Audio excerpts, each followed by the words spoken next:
nós temos milhares de caixões, temos bastante covas, temos bastante coveiros que vão trabalhar 24 horas, que você pode morrer tranquilo. Olha o tipo de notícia que chega para a gente. Nós estamos vendo notícias de pessoas que estão atacando os supermercados, estão saqueando os supermercados, já chegamos a esse ponto. Mas eu quero dizer para você, e você está perguntando para mim, aonde está Deus, pastor Ciro? Aonde está Deus? Me responde, por que está acontecendo essas coisas? Nós começamos a ouvir notícias, eu ouvi a notícia do CEO da Boeing. O CEO da Boeing, ele não é qualquer pessoa, ele é o que administra a Boeing, não é qualquer companhia aérea. A Boeing é a maior que fabrica aviões para o mundo todo, não é uma American Airlines, não é uma Delta, não é uma Air Canadian, é a Boeing. Ele disse assim, olha, nós temos duas notícias para dar, uma notícia boa e uma notícia ruim. A notícia boa é que em setembro, talvez 25% das pessoas já vão poder voltar a viajar de avião. E em janeiro, cerca de 50% das pessoas que viajavam vão poder voltar a andar de avião. Mas qual que é a notícia ruim? A notícia ruim é que, ele que disse, é que o transporte aéreo civil está fadado a não existir mais, pelo menos de maneira internacional. Olha só que ponto, será que a nossa vida vai mudar depois? Essas são as notícias que nós ouvimos. E a gente fica essa gangorra emocional que eu vou falar para você, eu particularmente também sinto. A gente fica na expectativa, olha, agora vai começar a flexibilizar, a gente recebe notícias, olha, tal data, e a hora que a gente está pronto para reiniciar alguma coisa, fazer os trabalhos, vem a notícia, quarentena, vai se estender, vamos ficar presos. Aí a gente começa a se questionar, pastor, mas onde que está Deus? Será que Deus está permitindo essa quarentena? Permitindo esse tipo de vírus nos atacando? Uma coisa que é um inimigo invisível, que a gente não sabe como enfrentar, nem as autoridades estão perdidas, manda a gente ficar em casa, mas o número de pessoas que morrem em casa é maior. E a pergunta é, aonde está Deus? Como que Deus pensa, pastor Ciro? Como é que Deus pensa? Como é que Deus vê? Será que Deus está fazendo a gente passar por essa provação porque Ele está querendo corrigir a gente? Será? Será que, eu sou pai, eu acho que tem muitos pais me assistindo aqui, você faria isso? Como que são os pensamentos de Deus? O senhor tem resposta, pastor Ciro? Como é que Deus pensa? Vamos ver o que a palavra de Deus diz? A palavra de Deus diz lá em Isaías 55, capítulo 55, do 8 ao 11. Pois os meus pensamentos, Deus está falando, a forma como eu penso, os meus pensamentos não são os pensamentos de vocês. O pensamento que o Ciro tem, o pensamento que o Ciro tem de preocupação, de começar a fazer uma projeção do futuro, não são os pensamentos de Deus.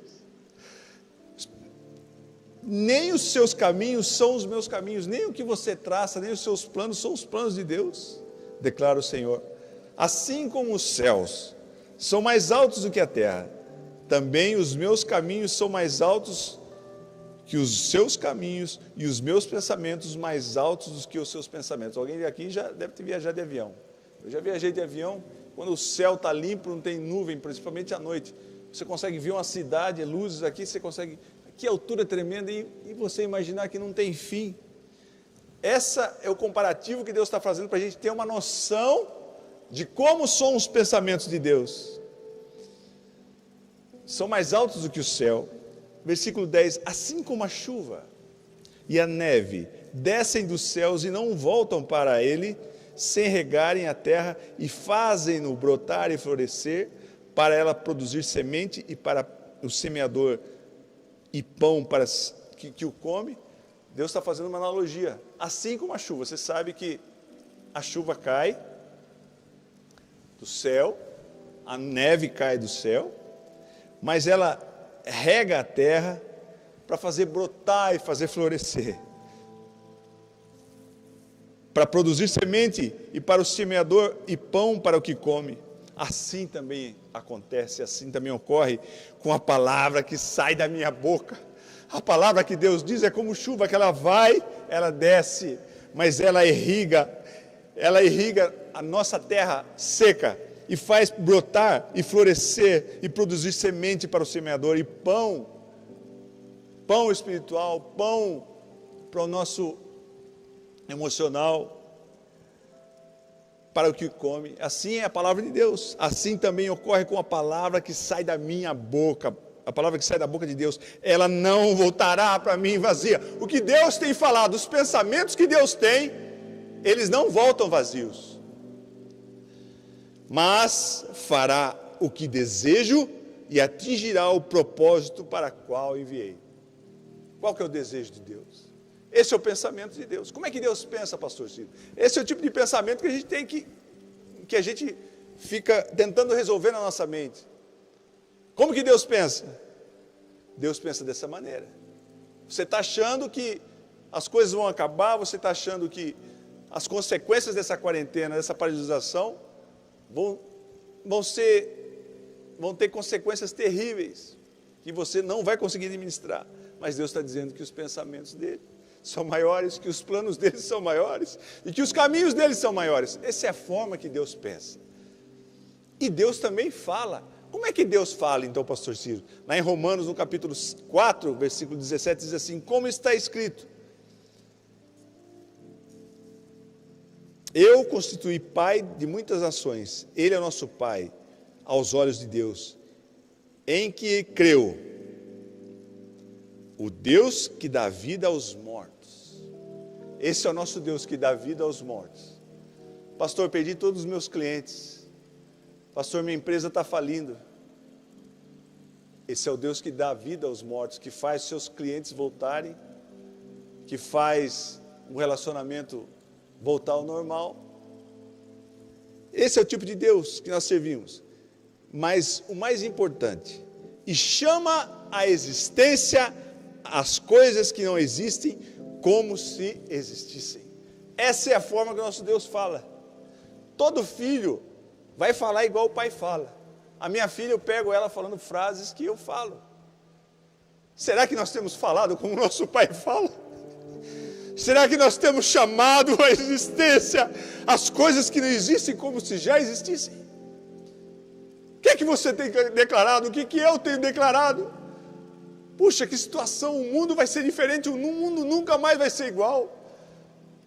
As pessoas vão andar com medo, porque um vírus é uma coisa que a gente não tem como detectar. A qualquer momento pode pegar, olha o número de mortes. O que é que você tem chamado à existência? Você tem chamado à existência o seu futuro? Você tem chamado à existência os planos que você tem feito, os sonhos que você tem feito, aquilo que você quer realizar? Assim o nosso Pai Celestial quer que nós falemos. Nós vamos falar assim, chamar à existência. Em breve essa catedral vai estar cheia. Em breve nós vamos viver o sobrenatural. Não voltar à normalidade, mas voltar a algo sobrenatural nessa catedral. Em nome de Jesus, nas congregações. Com milagres, com pessoas que vão aceitar Jesus. A minha vida vai ser diferente, eu tenho que ser diferente. Eu não posso ser um Ciro normal antes da quarentena. Eu tenho que ser um Ciro sobrenatural depois da quarentena. Essa quarentena tem que ter um propósito na minha vida. Eu tenho que começar a chamar à existência as coisas que não existem. É assim que nosso Deus pensa. Lá no Salmo 147, no versículo 4 diz: Ele determina o número de estrelas e chama cada uma pelo seu nome. Põe a imagem das estrelas aí. Por que você está falando isso, pastor Ciro? Olha só como é o nosso Deus. Estou falando da natureza do nosso Deus. A natureza do nosso Deus, Ele determina o número de estrelas. Qual o número de estrelas? Não dá para pôr aquela foto lá das estrelas? Quem sabe o número de estrelas? Deus falou para Abraão: Abraão, sai da tua tenda e olha para o céu e começa a contar as estrelas.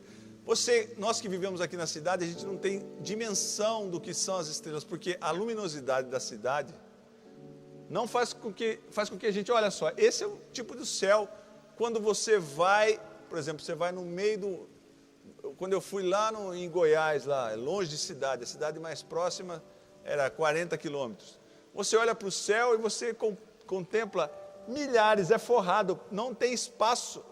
Parece que não tem espaço de tanta estrela. Tem cores. Eu já fiquei, se você não teve a oportunidade, um dia que você for num sítio, num lugar bem longe, olha para o céu, você vai ver o número de estrelas. Por que Deus fez isso? Tem necessidade. Ele determina o número de estrelas e chama cada um por seu nome. Mas por que chamar pelo seu nome? Porque o nosso Deus, Ele usa sempre de hipérbole. O que é hipérbole, pastor Ciro? Hipérbole, olha a definição do que diz o dicionário. Hipérbole é uma figura de linguagem classificada como figura de pensamento, que consiste em exagerar uma ideia como finalidade expressiva. É um exagero. Hipérbole é tudo que é exagerado. Um exagero intencional na expressão. Por exemplo, estou morrendo de sede, em vez de dizer eu estou com muita sede. Nosso Deus usa de hipérbole. Por que, pastor Ciro? Quando que usa de hipérbole? Vamos dar um exemplo. Olha lá o que diz. Em Efésios, no capítulo 3, 20, diz assim que aquele que é capaz de fazer infinitamente,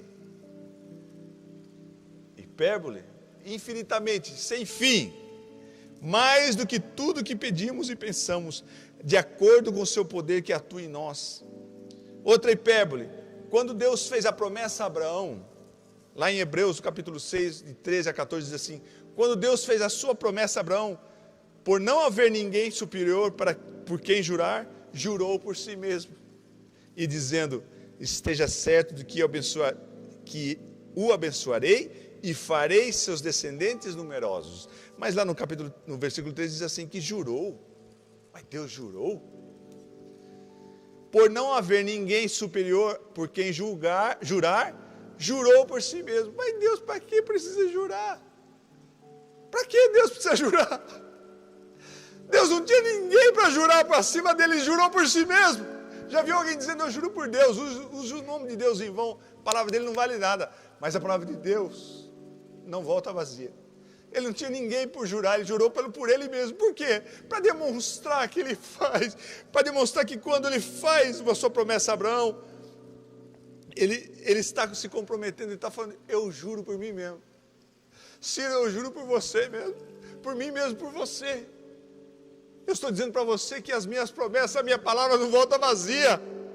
Deuteronômio 1, do 10 e 11 diz assim, o Senhor, o seu Deus, os fez multiplicar de tal modo que hoje vocês são tão numerosos quanto as estrelas do céu. Que o Senhor, o Deus dos seus antepassados, os multiplique 1000 vezes mais e os abençoe conforme prometeu. Sempre hipérbole, sempre é 1000 vezes mais. Segundo Pedro 1,4 diz assim, por intermédio dessas, Ele nos deu as suas grandiosas promessas. Hipérbole. Podia ser grandes e preciosas promessas, para que por elas vocês se tornassem participantes da natureza, desse jeito de ser, da natureza de Deus, e fugissem da corrupção que há no mundo e causada pela cobiça. Lá em 2 Pedro 3,8 diz assim, não esqueçam disso, amados, para o Senhor um dia é como 1000 anos, e 1000 anos é como um dia. Hipérbole. Como assim? 1000 anos é um dia? Para Deus é um dia 1000 anos? Quem que vive? Nós não vivemos nem 10% de 1000 anos. O que a gente pode fazer em 1000 anos? Será, pastor Ciro, que se eu vivesse 1000 anos eu conseguiria fazer tal coisa? Para Deus é um dia. Para Deus é um segundo. Pastor, já faz 2 meses que nós estamos em quarentena, sei lá quantos dias nós estamos em quarentena. Como que é esse tempo? Para Deus, 1000 anos é como um dia. 40 dias, 60 dias, 80 dias, é como um segundo. Esse é o nosso Deus, que tem uma natureza, que se revela através da palavra dele. Lá em Gênesis, no capítulo 15, do 1 ao 5, diz assim, depois dessas coisas o Senhor falou a Abraão numa visão, não tenha medo, Abraão, eu sou o seu escudo, grande será a tua recompensa. E lá no versículo 5 diz assim, levanta-o, levando-o para fora da tenda, disse-lhe, olhe para o céu e conte as estrelas. Espera aí, vamos pensar aqui, será que Abraão contou as estrelas? Aquela imagem, já começa a contar, 1, 2, por que Deus fez esse demonstrativo? Porque Deus usou como referência as estrelas. A gente tem uma ideia da dimensão da graça e do amor dele conosco. Do que ele pode fazer. Começa a contar. Esqueci, perdi, parei no 1000 e tem que voltar de novo. Não consegue. Essa é a dimensão do nosso Deus. Então a gente fica vivendo triste, amargurado, sem esperança, porque não tem essa dimensão de Deus. Ciro, qual a natureza de Deus? Essa é a natureza de Deus. E tudo depende, você pode falar assim, pastor, mas esse negócio de fé, de crer. Querido, Deus está se revelando para mim e para você aqui na palavra de Deus. Como? Na palavra dele. Se eu deixar entrar no meu ouvido, esse instrumento aqui é muito importante.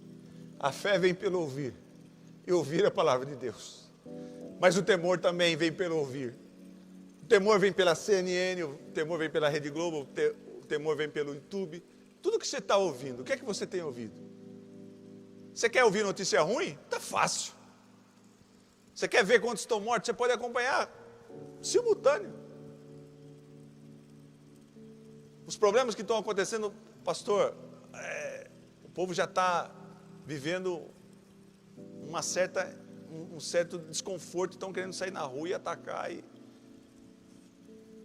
Aonde que eu vou me basear? As promessas desse Deus que usa de hipérbole, que usa de exagero para comigo, para que eu tenha a dimensão de quanto Ele me ama, para que eu tenha a dimensão de quanto é a bondade dele é exagerada, porque Deus amou ao mundo de tal maneira. Essa tal maneira é uma hipérbole, não tem como explicar, que mandou seu Filho unigênito, para que todo aquele que nele crê não pereça, mas tenha a vida eterna. Essa é a natureza de Deus. Como é que eu tenho que pensar, pastor Ciro? Baseado nas notícias, baseados nos meus pensamentos, o que eu vou fazer? Eu perdi meu emprego, pastor Ciro. A gente já está vivendo uma situação de que nós estamos já vendo que não temos condição de comprar comida.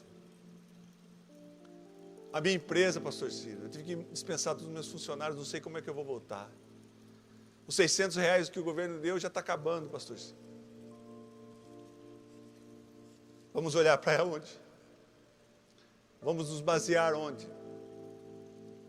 Elevo os meus olhos para os montes, diante de virá o meu socorro. Meu socorro vem do Senhor que fez os céus e a terra.